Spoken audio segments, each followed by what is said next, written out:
I am not a very good person. When a crisis in the relationship came, instead of debriefing, I started yelling at my wife. I could raise my hand. But all this does not justify her infidelity. When our child, I don't want to say the gender, was 1 year old. We sorted it out. I couldn't leave because of the child. I kicked my lover, sold the old apartment, bought a new one. After maternity leave, my wife returned to study at the university. I have 3 jobs, all for the house. The workload again jams me. I freak out. We live like this for a couple more years and I fly off to work in another city. The salary is higher, the work itself is easier. I come to my senses. I blame myself before my wife. Green hills and blooming gardens, there lived a young man named Alexei. He was a kind and caring husband to his wife Maria.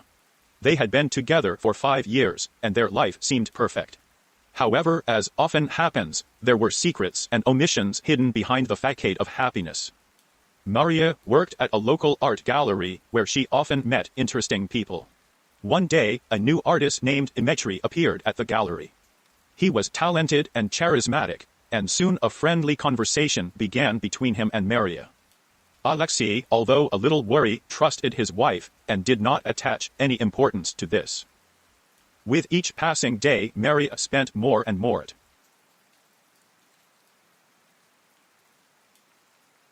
Alexei listened to her, feeling his heart fill with mixed emotions. He understood that forgiveness did not mean returning to the old relationship. He told Maria about his feelings and how much she had lost by betraying his trust. Alexei explained that although he valued their past, he could not go back to what had been. He found the strength to let her go and move forward. Maria, realizing her mistake, accepted his words with respect. She understood that she could not return to the past, but sincerely wished him happiness. At that moment, Alexei felt that he was finally letting her go. He did not know what was waiting for him ahead, but now he was ready for new opportunities. A few months later. The essence of my problem is that I want to start a relationship with my husband again, and he's been dating someone else for a month now. We talked to him today, and he said, "Okay, let's try again." But I can't calm down. It seems to me that all this is not happening to me. That I was in some kind of nightmare. How to continue to live and be is unclear. I'm probably very sorry for him, but my only desire right now is to fall asleep and not wake up. If anyone is interested, I'll briefly outline the background. I am 46 years old. My husband is 5 years younger. We met and started dating 18 years ago. I was after a divorce and another difficult relationship. He also had a relationship before me. After 6 months of meetings and moonlight walks, the two of us went to the seaside to earn money. A lot has happened over the years. For 5 years, we bought a car and a house in a tiny village on the seas. We had 2 children, now they are 11 and 8 years old. We moved to the city 6 years ago. We sold the house and added maternity capital. We took an old house in a good area with good infrastructure. My husband is a very good electrician. He works for himself. The house was renovated, everything with my own hands. I built a second house in the courtyard, like a guest house. I've been working from home freelance for 7 years now. I can't figure out now when it started, but I've heard a lot of reproaches from him over the past few years. For example, I fried pies, cooked something else, and washed the floors. My husband comes home from work and, not noticing all the good things I've done, says, "There's dust over there, and there's a spider web in the corner. What kind of hostess are you?" There was a lot more in the same vein. As a result, I'm never in the mood, my libido is at 0, and he needs sex. At one point, he annoyed me so much with his nagging and moralizing that I asked him to leave. I stay in this house, and he goes to live in the guest room. I couldn't and can't just throw him out the door. The children love him very much. He loves children. He built and renovated everything here. But I couldn't go on living under such stress either. A small lyrical digression. During his married life, my husband drank quite often. There were also binge drinking. Well, so we live separately, like neighbors. He is free to come and talk to the children and me at any time. He continues to drink from time to time, but he also manages to work. And all this time he starts conversations with me on the topic, "You can't live like this, it's wrong. What will happen to us next?" I tell him that time will tell and everything will be put in its place. He is working, continues to refine the house and yard. He stopped drinking alcohol about 6 months ago. I have no one to talk to, so I'm writing here. I just found out that my spouse is cheating on me. It turned out to be quite banal. I managed to read my wife's correspondence with her new acquaintance in full. This correspondence contains everything, the details of how they had sex and how they love each other. I apologize for the confusion. I've never written a post, and I probably won't anymore. I really need advice on how to deal with this situation. We have been married for 8 full years. 2 children, son is 6 years old, daughter is 3 years old. As it seemed to me, they lived well. I really loved her, and I love her, and I've never given her any reason to be jealous. I don't drink. I'm working. I earn an average of $9,100K. For our provincial city, this salary is very good. In addition, there is a hobby that brings in enough money. After the maternity leave, my wife did not go to her old job. At first she decided to try to work for herself. Then I stopped working altogether, so I have enough money. Yes, and I supported her in this. I thought she would take care of the children and do household chores. I spent everything, really everything, on my family. We went on vacation 3 times last year. With children to Turkey, with children and with mother-in-law in Sochi. My wife looks very attractive for her age, and I was constantly spending money on her beauty. She even had her breasts done.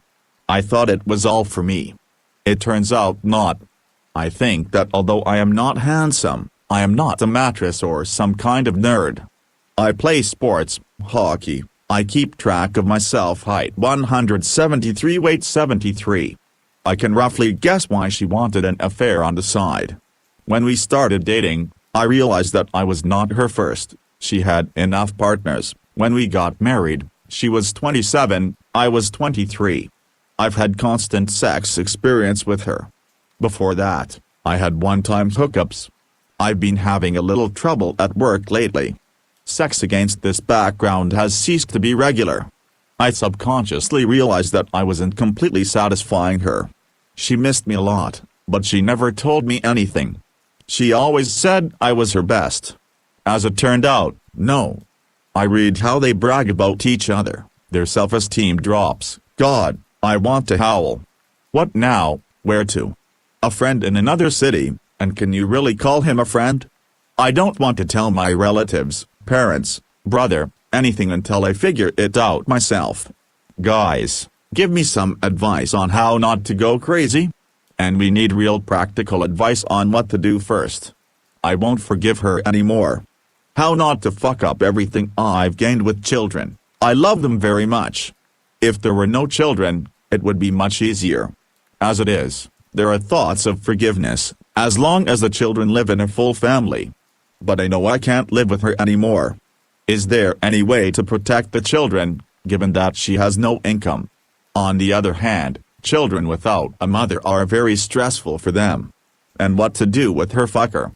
I really want to punch him in the face, even though he's younger and does martial arts. But I'm not a coward. To talk. But I don't want to just leave it like that. By the way, he also has children. Should I leak the information to his wife or to his work?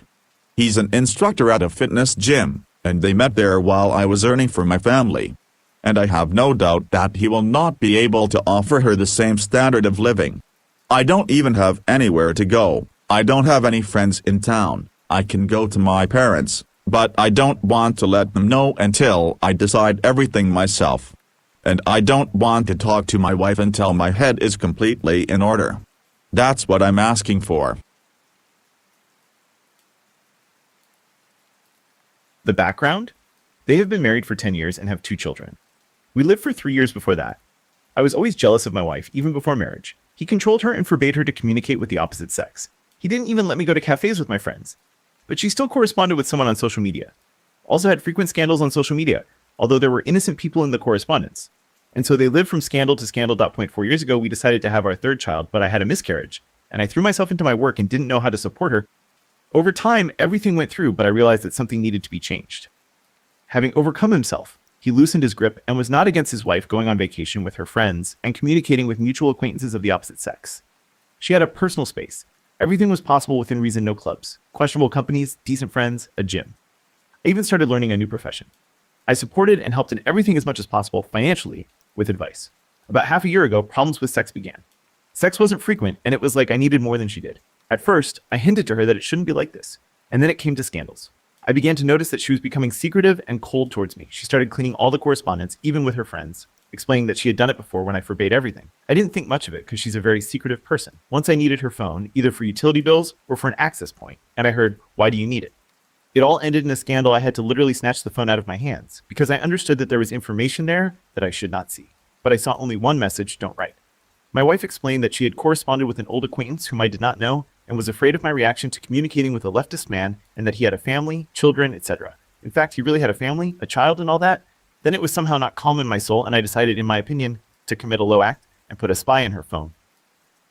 And I found out that there was another old acquaintance with whom she corresponded. Everything was within the bounds of decency, but the correspondence was regularly deleted.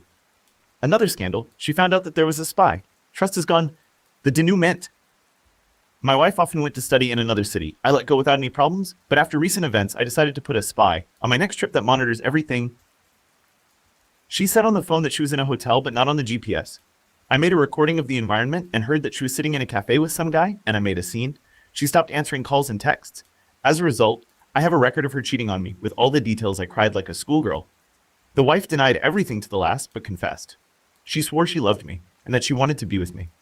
She claims that she met this man online and accidentally met him in a city with a population of 3 million, BYC, HANCE, B asterisk asterisk asterisk asterisk, and they had never seen each other, and this was the first and last time. He asked me to show it on social media, but he retired. Why what? Result. I find that hard to believe. It turns out that she jumped into bed with the first person she met, a little familiar person. I've been living with such a whore all the time. I think it was someone I know. There are facts to prove it, and she's trying so hard to cover for him. I want to believe that it wasn't a one-night stand with the first person I met. I don't even know why. I don't know what to do next. I haven't been crawling away from the bottle for a week. Don't throw a slipper. Trust each other.